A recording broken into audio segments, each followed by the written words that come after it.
Hello everyone. Let's continue on with the story of A Thousand Boy Kisses by Tillie Cole. Chapter 9. First Dates and Dimpled Smiles from the perspective of Poppy. You're going on a date? Savannah asked as she and Ida lay on my bed. They watched my reflection in my mirror, watched as I looped my infinity earrings through my ears, watched as I applied a final layer of mascara.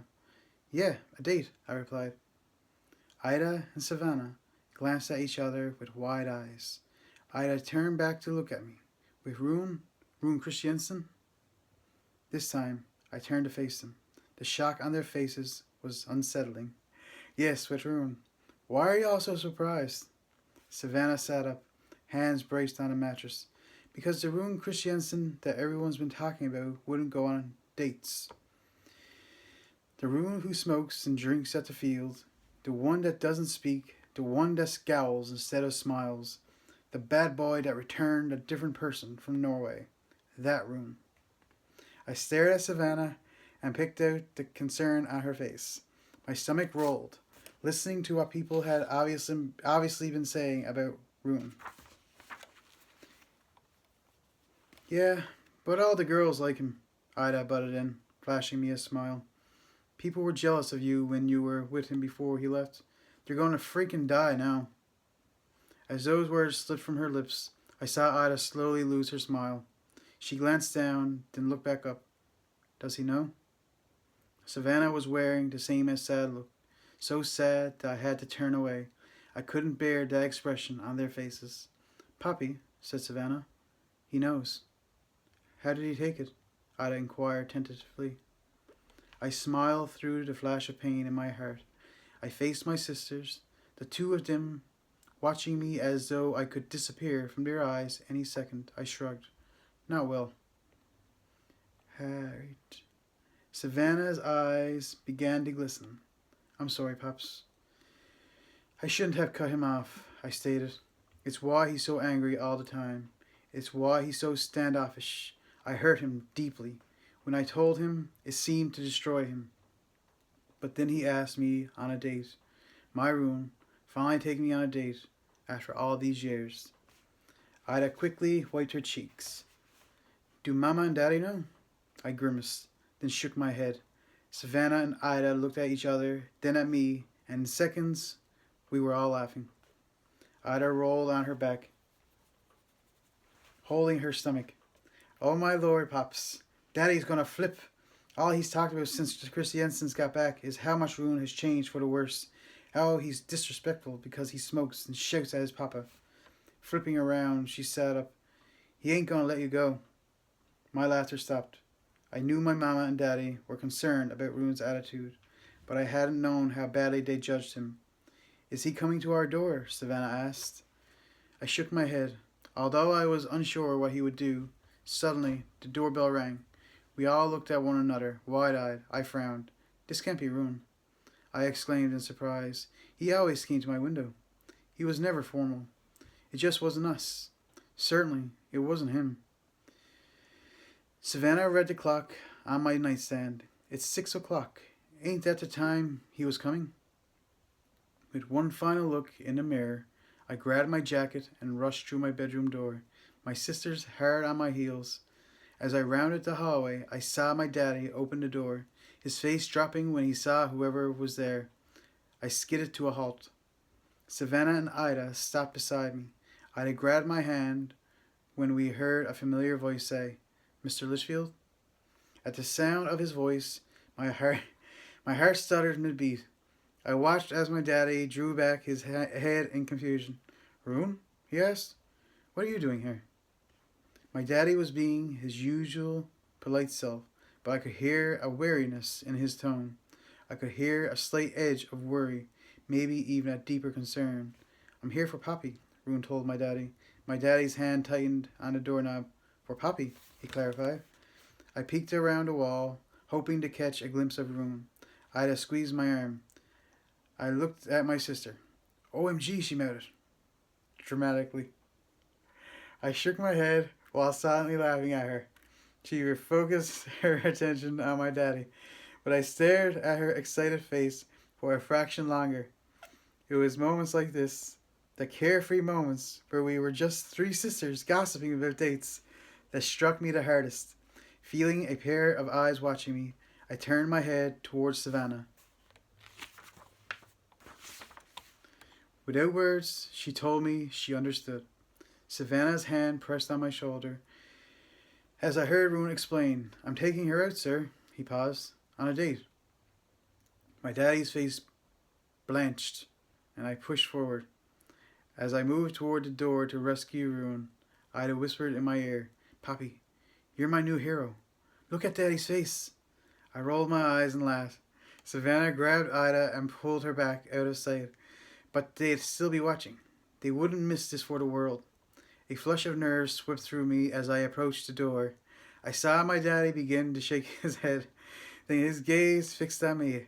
His confused eyes surveyed my dress, the bow in my hair, and the makeup on my face. He turned a whiter shade of pale. Poppy, my daddy asked. I lifted my head high. Hey, Daddy, I replied. The door still blocked Rune, but I could see his blurred dark figure through the stained glass panel. I could smell his fresh scent drifting in on the cool breeze that filtered through the house. My heart raced in anticipation. Daddy pointed at Rune. Rune, here seems to think he's taking you out.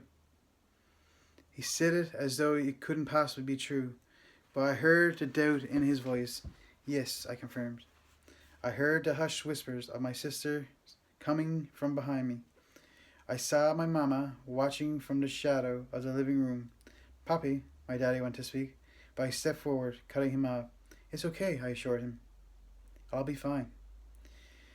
It seemed like my daddy couldn't move. I used this awkward moment to walk around the door and greet Rune. I felt my lungs seize and my heart stop dead. Rune was dressed all in black, t-shirt, jeans, suede boots, and leather biker jacket. His long hair was down. I savored the moment when he lifted his hand and pushed it through his hair. He was leaning against the doorway, an air of arrogance radiating from his casual stance. When his eyes, bright under frowning dark blonde brows, fell on me, I saw life flare in his gaze. His eyes slowly tracked over my body, over my long-sleeved yellow dress, down my legs, and back up to the white bows holding up one side of my hair. His nostrils flaring and his pupils enlarging were the only evidence that he liked what he saw. Blushing under his heavy stare, I dragged in a breath. The air was thick and full. The tension between us was palpable. I realized in that moment that it was possible to miss someone fiercely, even though mere hours had passed since you'd last been together. The clearing of my daddy's throat hurled me back to reality.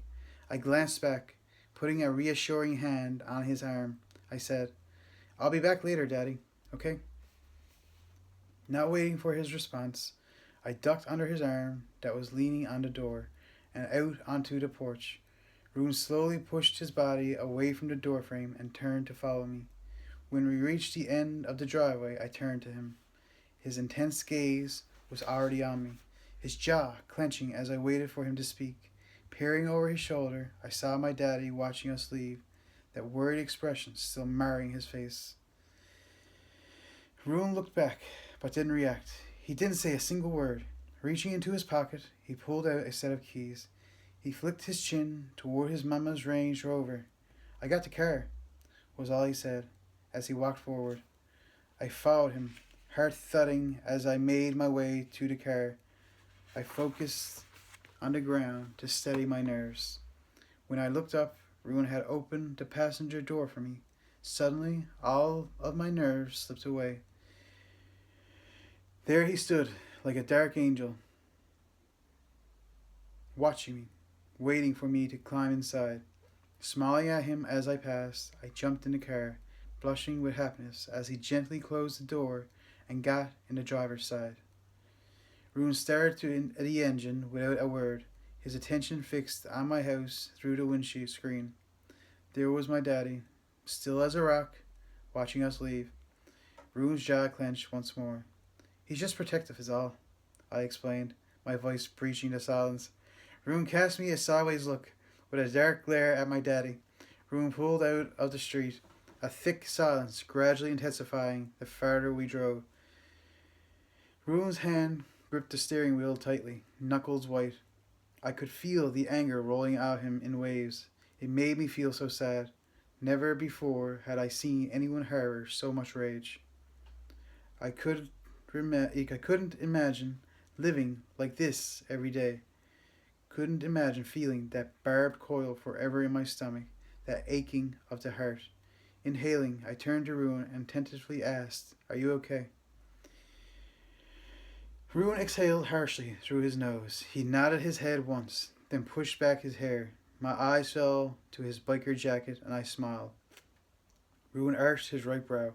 "What?" he asked, the sound of his deep voice rumbling through my chest. "Just you," I replied evasively. Rune darted his gaze to the road, then back to me. When he repeated it several more times, I could tell it was because he was desperate to know what I was thinking. Reaching out, I let my hand drift over the distressed letter on the arm of his jacket. Rune's muscles bunched under my palm. "I can see why all the girls in town have a crush on you," I said. "Adi was telling me all about it tonight, how all of them would be jealous that I was on a date with you." Rune's eyebrows drew down. I laughed, truly laughed, at the lines on his forehead. He rubbed his lips together as I giggled louder, but I could see the sparkle in his eyes. I could see him disguising his amusement. Sighing lightly, I wiped my eyes. I noticed that Rune's hands had slackened some on the wheel. His jaw wasn't so tense, and his eyes weren't so narrowed. Taking the opportunity while I could, I explained. "Since I got sick, Daddy got more protective. He doesn't hate you, Rune. He just doesn't know this new you. He didn't even know we'd been speaking again." Rune sat still, saying nothing. This time I didn't try to talk. It was clear that Rune had slipped back into a mood, but nowadays I wasn't sure how to bring him out of it, if I even could. I turned to watch the world outside as we drove.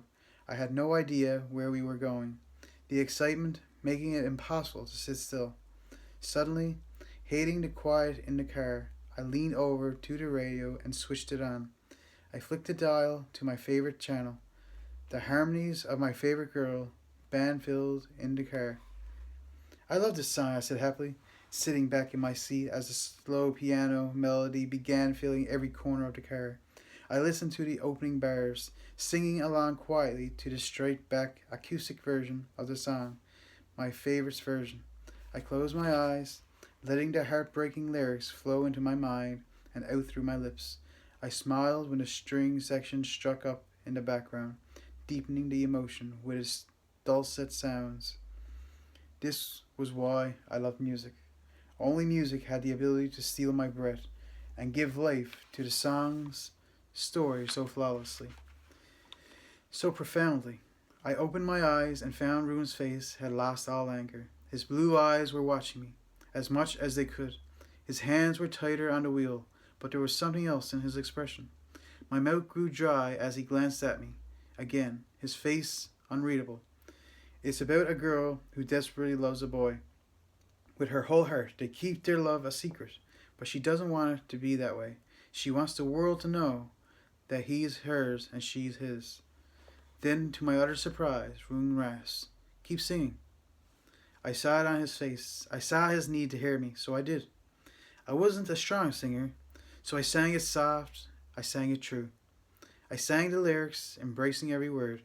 As I sang the song about love requited, I sang them with my heart. These lyrics, these passionate pleas I had lived, still lived. They were Rune and me, our separation, my foolish plan to keep him out of my life, to save him from pain, unexpectedly wounding both of us in the process. Loving him from here in America, him loving me from Oslo in return, in secret. When the last lyric faded, I opened my eyes, my chest arching from the rawness of the emotions. Another song began to play, one I didn't know. I could feel Rune's watchful gaze boring into me, yet I couldn't lift my head. Something was making it impossible. I let my head roll against the headrest, and I stared out the window. "I love music," I said, almost to myself. "I know you do," Rune answered. His voice was firm, strong, and clear, but in that tone, I caught a hint of tenderness, of something gentle, caring. I rolled my head to face him. I didn't say anything as our eyes met. I simply smiled. It was small and timid, but Rune let out a slow breath as I did. We made a left and another left, taking us down a dark country road. My eyes never left Rune. I thought about how truly beautiful he was. I let myself imagine how he would look in 10 years' time. He'd be broader, I was sure. I wondered if his hair would still be long. I wondered what he'd be doing with his life. I prayed that it would be something to do with photography. Photography brought the same soul-enhancing peace to him as my cello did to me. Since he'd returned, though, I hadn't seen his camera once. He said it himself. He didn't take photos anymore. That made me sadder than anything. Then I did the one thing I had told myself long ago I would never allow. I imagined what we would look like in 10 years' time, together, married, living in an apartment in Soho, New York. I would be cooking in our cramped kitchen. I'd be dancing to music playing from the radio in the background. And Rune would be sitting at the counter watching me, taking photos as he documented our lives. And he'd reach out from behind his lens and run his finger down my cheek. I'd swat his hand away playfully, and I'd laugh. That would be when he'd click the button on the camera. That would be the shot I'd see later that night waiting for me on my pillow. His perfectly captured moment in time. His perfect second. Love and still life. A tear fell from my eyes as I held on to that image. The image that could never be us. I allowed myself a moment of feeling the pain before I hit it deep. Then I let myself feel happy that he would get the opportunity to feel his passion and become a photographer. I'd be watching on from my new home in heaven, smiling with him. As Rune concentrated on the road, I let myself whisper, "I missed you. I missed you so, so much." Rune froze, every part of his body becoming still. Then he hit the turn signal and pulled over onto the edge of the road. I sat up, wondering what was happening. The engine purred beneath us, but Rune's hand slipped from the wheel. His eyes were downcast, hands lying on his lap. He momentarily gripped his jeans, then he turned his head to face me. His expression was haunted, torn. But it softened when he fixed his gaze on me and said in a rough whisper, "I miss you too. So damn much, Poppyman." My heart lurched forward, taking my pulse along with it. They both raced. They both made my head dizzy as I drank in the honesty in his gravelled voice, the beautiful look on his face. Not knowing what else to say, I laid my hand on the center console. My palm was facing up, fingers open. After several solemn seconds, Rune slowly placed his hand in mine, and we linked our fingers tightly together.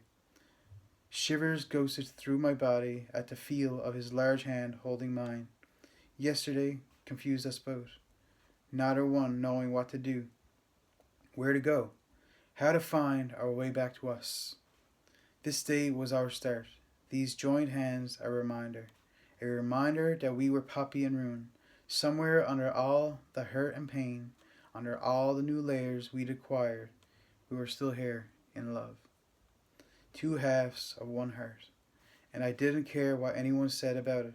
My time was precious, but I realized not as precious to me as Rune. Without breaking our hands, Rune put the car into drive, and we pulled back out onto the road. After a moment, I could see where we were going, the creek.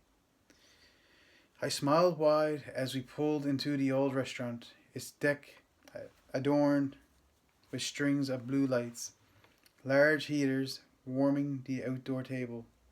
The car drew to a halt, and I turned to Rune. "You brought me to the creek for our date? To Tony's shack?" My mama would bring Rune and me here when we were kids, on a Sunday night, just like tonight. She lived for their crawfish. She happily traveled all this way to get them. Rune nodded. I tried to pull my hand away, and he frowned. "Rune," I teased, "we have to get out of the car at some point. To do that, we had to break hands." Rune reluctantly let go. Rune reluctantly let go, his eyebrows pulling down as he did. I grabbed my coat and climbed out of the car. As soon as I shut the door, Rune was by my side, reaching down, not seeking permission. He took hold of my hand again. By his grip, I was convinced he'd never let go. A gust of wind blew in from the water as we walked toward the entrance. Rune stopped. Silently, he took my coat from my hand and unclasped our linked fingers. Shaking the coat, he held it out for me to put on. I went to protest, but a dark look passed over Rune's face, and I sighed. Turning around, I pushed my arm into my parka, turning back when Rune's arm guided me before him, focusing intently on the task. He zipped up my coat until the cold night air was held at bay. I waited for Rune's hands to drop from my collar, but instead they lingered. His minty breath drifted over my cheeks. He glanced up momentarily, catching my eyes. My skin bumped at the flash of shyness those eyes held. Then, latching his gaze on mine, he inched closer and said softly, "Did I tell you how beautiful you look tonight?" My toes curled in my boots at the thickness of his accent. Rune may have looked calm and aloof, but I knew him. When his accent was thicker, so were his nerves. I shook my head. "No," I whispered. Rune glanced away. When he looked back, his hands had tightened on my collar, drawing me closer. Hovering his face an inch before mine, he said, "Well, you do. Real damn beautiful." My heart leaped. It soared. In response, I could only smile. But that seemed enough for Rune. In fact, it seemed to floor him. Leaning in just that little bit more, Rune's lips brushed past my ear. "Stay warm, Poppyman. I couldn't bear for you to get sicker." His act of putting on my coat suddenly made sense. He was protecting me, keeping me safe. "Okay," I whispered back, "for you."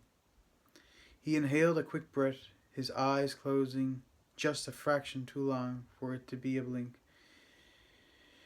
He stepped back and took my hand in his. Without speaking, he led me into Tony's shack and requested a table for two. The hostess led us around back to the patio overlooking the creek. I hadn't been here in years, but it hadn't changed one bit. The water was quiet and still, a piece of heaven hidden away amongst the trees. The hostess stopped at the table at the back of the busy patio. I smiled, about to take my seat when Rune said, "No." My eyes flew to Rune, as did the hostess's. He pointed to the furthest table on the deck, one right on the edge of the water. "That one," he demanded, curtly. The young hostess nodded. "Certainly," she replied, slightly flustered. She led us across the patio to the table. Rune took the lead, his hand still clutching mine. As we threaded our way through the tables, I noticed girls staring at him. Rather than be upset by their attention, I followed their gaze, trying to see him with fresh eyes. I found that difficult. He was so ingrained in my every morning memory, so carved into the fabric of who I was, that it made it almost impossible. But I tried and tried until I saw what they must have seen. Mysterious and brooding, my very own bad boy. The hostess left the menus on the wooden table and turned to Rune. "Is this okay, sir?" Rune nodded, a scowl still etched on his face. Flushing, the hostess told us our server would be here soon and hurriedly left us alone. I glanced at Rune, but his eyes were looking over the creek. I broke my hand away from his so I could take my seat, and as soon as I did, his head snapped around and his brow furrowed. I smiled at his grouchiness. Rune dropped to the chair overlooking the water, and I sat in the seat opposite. But as soon as I sat down, Rune reached around and gripped the arm of my chair. I shrieked as he pulled on the chair, dragging it toward him. I jerked in the seat as it moved, clutching on to the arms until he repositioned it next to him, right beside him, so my chair now overlooked the creek too. Rune didn't react to the slight blush on my cheeks, as my insides warmed at the simple gesture. In fact, he didn't even seem to notice. He was too busy retaking possession of my hand, too busy locking our fingers in place, too busy never letting me go. Reaching forward, Rune adjusted the heater above us to its highest setting, only relaxing back in his chair when the flames roared higher behind their iron guard. My heart melted when he brought our joined hands to his mouth, the back of my hand brushing back and forth over his lips in a hypnotic motion. Rune's eyes were fixed on the water, even though I adored the trees embracing the water in a protective cocoon. As much as I loved to watch the ducks dip and dive, the cranes swoop and soar above the surface, I could only watch Rune. Something had changed in him from last night. I didn't know what. He was still abrupt and surly. There was darkness in his personality. His aura warned almost all to stay well clear. But now there was a new edge of possession with regard to me. I could see the fierceness of that possession in his stare. I could feel it in his grip on my hand. And I liked it. As much as I missed the Rune I knew, I watched this Rune with renewed fascination. Right now, sitting beside me in a place that meant so much to us both, I was perfectly content to be in the company of this Rune. More than content. It made me feel alive. The server arrived, a guy, maybe in his 20s. Rune's hold tightened on my hand. My heart swelled. He was jealous. "Hey y'all, can I get y'all started with some drinks?" the server asked.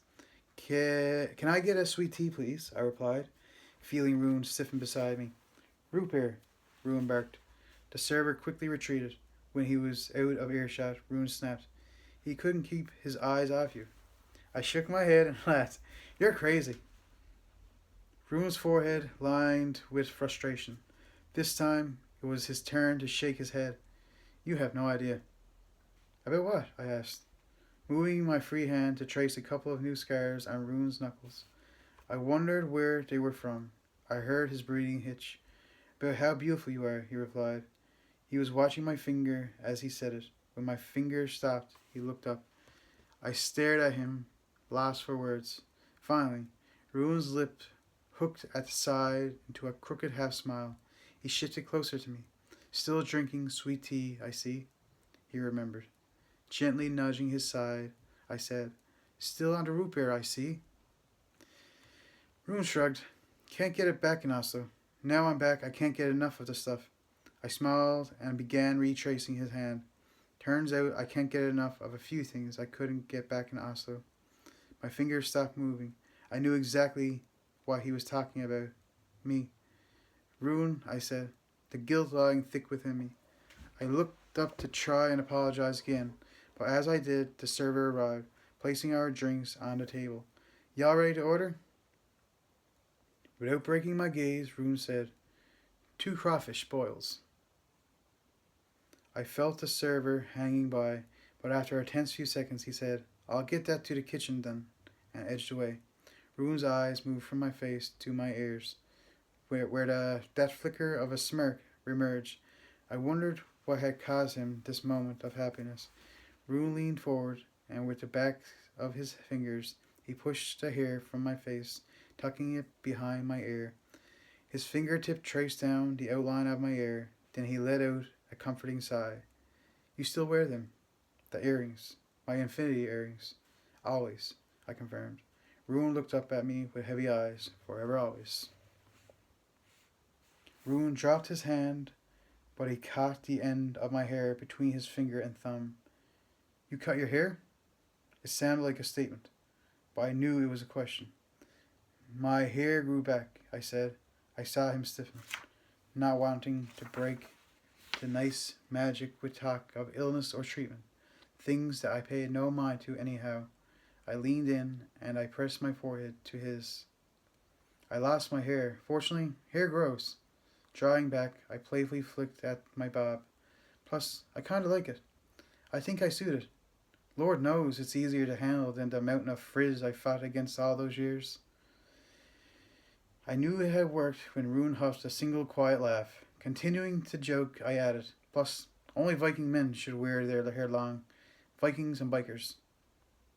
I scrunched up my nose as I pretended to study Rune. Unfortunately, you don't have a bike, I trailed off, laughing at the hard look on Rune's face. I was still laughing when he pulled me into his chest and, with his mouth at my ear, said, I could get a bike, if that's what you want. If that's what it would take to win back your love. He said it as a joke. I knew he did. But it brought me up short. So short that I stilled, the humor draining out of me. Rune noticed the shit. His Adam's apple bobbed, and he swallowed whatever he was going to say. We're going to leave it off there for this video, but I hope you join me again in the next video, and I'll continue reading on. Bye for now.